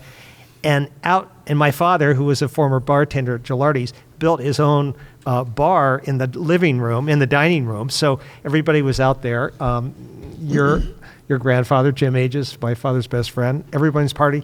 But the voice you could hear when I was lying in bed at night was Bill Soberanes. No, had like a machine gun just going on. You couldn't fall asleep because there's Bill out there. There'd be music and stuff, and people talking, but blah, blah, blah, blah, blah. And I remember just going over there to the house, and we'd have these discussions on the porch, and it was just like I was a kid. He had not changed one iota. And I still couldn't follow half of what he was saying. And I really wondered myself if anybody really knew Bill. I mean, I love the guy, but I never, even when I went there alone, I never got him to kind of, and I'd talk about the past or something with him. It wasn't like talking with an old friend. He would be firing questions at me. So you were doing what? Now when you back? And making notes. And I'm like, whoa. And Katie said something very insightful about your grandmother, I think, having that kind of personality. I don't know if you can comment on that. Can you give me a clue? Because I'm not picking up on it. It's like a defensive mechanism. Oh, it was my mother. Your mother. My mother was a professional interviewer, and she was exceptionally good at her job, and she became too good at it. So she was eventually unable to communicate in any way other than turning to you and interviewing you and asking you the important questions. And it was very frustrating for me as her daughter to not be able to talk to her heart to heart anymore. But she had lost the ability to do that. And I think that Bill, that aspect of her reminded me of that same thing in Bill, that it was surface and it was a defense mechanism. Interesting, because the questions he would ask then wouldn't be deeper probing. They would have nothing to do with him. Yeah. And they were so rapid fire, and there were so many of them, that you would not concentrate on the person you were talking to. You would just answer the questions. Interesting. So, and what do you think the point of those questions were? Do you think that was just his way of interacting? Do you think it was a defense mechanism? I think it was both. Yeah. I think it was. That was how he felt comfortable. It was a learned habit, and he had done it for so long, and he was so good at it that was what he did. When my mother could not even remember who I was because her dementia was so advanced, she was still turning the tables to others. Oh, tell me about you. Tell me about your life. That way she didn't have to think. She could just ask the questions. And that may have been the same thing with Bill. Yeah. And this is one of the truths about journalists. They flatter you by asking you questions. Mm-hmm. And that's the way he learned. He was a very smart man, and he learned a little bit about something. Just enough that he could interview anybody about politics, about sports, whatever it was. He knew just enough to get some questions going with you. And once he got your attention, he was on a roll. And I just remember coming back and visiting him on the porch, and he started firing those questions at me in my career. And he'd run little snippets in the newspaper about me and my career or something like that. But we never really had a heart-to-heart talk. And I thought that was so strange. I'd like to mention, I went to the last reunion of the football Leghorns up here at Hermanson's Hall. And Bill was there, of course. That's the photo that ran with my story about him. And he had written probably everybody in that room of them when they played with the Leghorns in the late 40s and throughout the 50s. So everybody knew him through his column, and they knew him personally through interaction. And halfway through the night, Gene Benedetti got up, and he said, I have an announcement.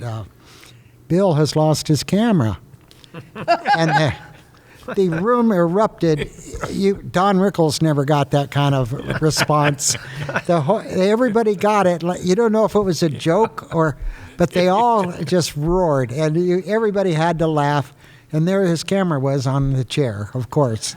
I think he got his camera back every time. He got it back. He would write. There would be times in his column that he lost his camera, But it was almost staged because he got the response. So everybody got that joke. And how do you think Bill felt about that joke?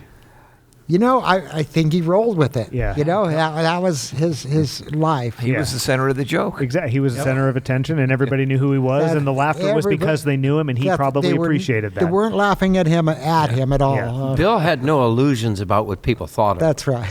Bill knew what people thought of him, and I don't think he really cared. He knew what he was. He knew what he wasn't. But more important to him was what he was doing, which is talking to people, interviewing people, boosting Petaluma. And he didn't have a big ego. I mean, No. He was. How many people can you think of who have a statue of them in their town during their lifetime? Yeah. And when they had the testimonial dinner in October, which is his birth month, today, October 19th, would have been his 100th birthday, they had the testimonial dinner at the Vets Building. Wrist wrestling was that weekend, and they dedicated the statue that was made by the Cuban-American sculptor Rosa Estebanes at the corner of Washington and the Boulevard. And Bill told me one time that he was on his beat, he was walking by there, and he saw some people from out of town looking at the statue, and they said, who is this guy? And he said, oh, I don't know, just some local guy.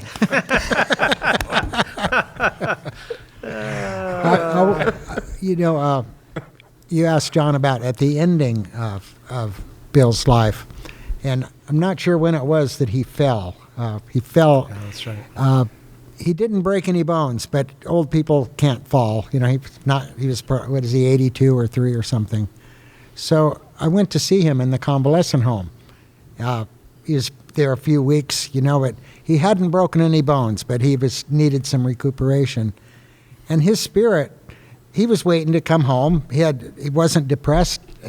We didn't know that he wasn't going to last long after that.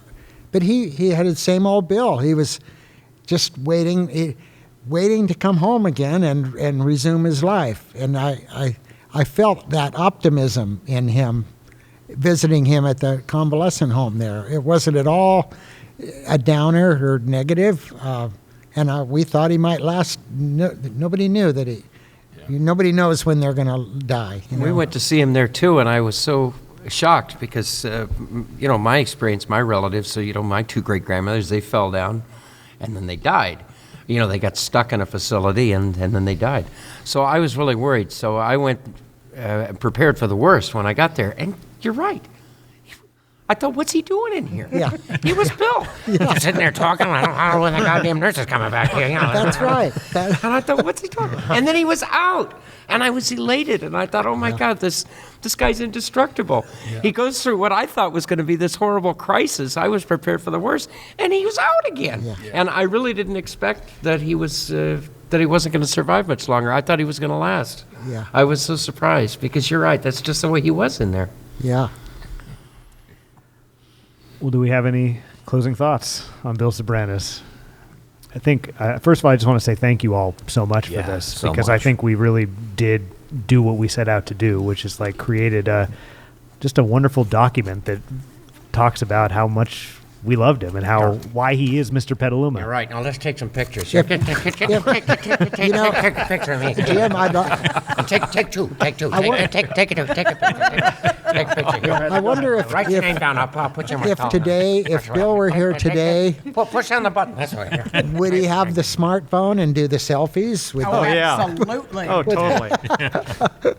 Oh my God. He was ahead of his time in that way. I mean, my God. Can you imagine him trying to operate his smartphone? Well, what would happen was his wife would be operating it for him and taking all the photos. Right. How do you work this goddamn thing? Here, hold this. I'm real proud that the Argus-Courier gave him the space and what they did for him today. The people at the Argus didn't know Bill. The people that are there today now, but they know what he meant to Petaluma, what he truly meant. Yeah. And they allowed us to make our contributions completely, and even in another issue with Critzel follow up on that. So. Yeah, we were actually we've been having press club meetings the first Friday of the month in the back room at Volpe's, which obviously we had to put on hold during the pandemic, and we went back in there for the first time in 15 months in May, and I think it was David Templeton, the community editor of the Argus. He had done a piece about Bill in 2018, commemorating him on the 15th anniversary of his death. And he said, I think we all kind of realized, he said, hey, isn't Bill have a birthday coming up? And we kind of looked at the dates and we said, oh, Bill would be 100. So that's kind of the genesis of this. And were you at that press club meeting, Katie? But I think we contacted you and Harlan in the middle of the summer. He said, let's do this. So Tyler Sylvie, the new editor of the Argus, well, he's been there since February, and David were on board with it. And John Jackson, the sports editor, who was sports editor at the Argus in the early 70s and went away and came back, knew Bill personally. He did a piece on wrist wrestling, and there's a piece on the Seance, Harlan's column. Katie wrote a wonderful lead article last week about Bill, and there's more in the Argus this week. But that's how we got started on the Bill Centennial stories. It's good that somebody thought it. Maybe that was Bill coming down and saying, hey, by the way. Yeah. How would that have sounded, Chris, if Bill... You just did it. You and Harlan do fine Bill impersonations. Oh, man, I used to spend so much time on Sundays talking with him. Yeah, I used to be able to do him. Bill came back stronger than Houdini did. Yeah. Yes, he did. That's right. Yes, he did. Katie, No. Harlan just said it perfectly. Bill came back stronger than Houdini did. Yeah. Well, you guys, anything final to say before we sign off, or do you feel you paid your tribute? Well, I'd like to say something upon reflection, thinking about Bill a lot, just the work that Harlan and Chris and Katie have done in the Argus, which has been wonderful in bringing back some memories. There's a poet named Gary Snyder whose father settled here, and his sister, Thea Lowry, did a book called Empty Shells, which was about the chicken industry, essentially. And she had a book signing, I think, maybe in 1998. And I showed up there, and Bill popped in, and I met Gary Snyder. I'd met him before, and I had just moved back to Petaluma after being away for 25 years. And he said, and Gary Snyder is an old Zen guy, and he said, that's smart, because if you want to understand impermanence in this life, stay in one place. And when I think back on Bill now, he did that. And he, in my mind, he was a Zen master of sorts, because he stayed in this place that he chronicled the changes of this town. Yeah. And as Chris just said, he was always optimistic. He was always upbeat. He wasn't lamenting what we've lost. He was always looking forward as the town changed and transformed. And I take just a lot of, I have a lot of pride in what he did, and I find a lot of courage in that. And a lot of us who live in town now came from other places and whatnot, and those of us like Tom and I who grew up here, we've seen a lot of changes, and we lament them often, but there's something about Bill's spirit that carries on here, and I really value it. And I think about him a lot now and how he just had that courage to look forward, always look forward. You nailed it. Always change. You nailed it, John. He was a Zen master. He made us proud to live in Petaluma. Exactly. Yes. Yeah. Boost Petaluma now. That's it. Be a Petaluma booster. That's it. Closing thoughts, Tom Gaffey? Thank you all for coming tonight. Bill was such a great friend of mine. He was one of the main reasons I've loved Petaluma. During key points in my life, he would pop in and tell me why I love this town. And thank you guys for helping to keep his spirit alive and his voice alive. Yeah. Particularly his voice, as a matter of fact. Yeah. Well, we all do that. You and Harlan do a pretty good job, too. I'm sure Chris Samson can handle it, too. We need to thank Jim and Tom for hosting this. Thank you very much. Thank We're you. so glad you guys came This tonight. has been a pleasure. Yeah. Well, everybody out there who's listening, definitely go to petaluma360.com. A lot of articles came out last week. You have an article coming out this week. Just 8 hours ago, actually, it came out. And once again, I mean, my God, thank you guys so much. Yeah, we could not have done this without you. Oh. And it's his 100th birthday, and now this will live online for perhaps ever. And a next generation of people could maybe be tuned into what Bill Soberanes was doing and why we loved him and why he's important. So I asked John, we should probably do a toast to Bill, but I don't think anybody at this table really drinks. I don't. No. And so all I can say is, Bill, happy birthday. Happy 100th birthday. Yeah. We all love you, and thank you, Bill. Thank you, Bill. Thank you, Bill. Thank you, Bill. And thank you, everybody, for listening. Have a great night. Thanks, guys. Thank you.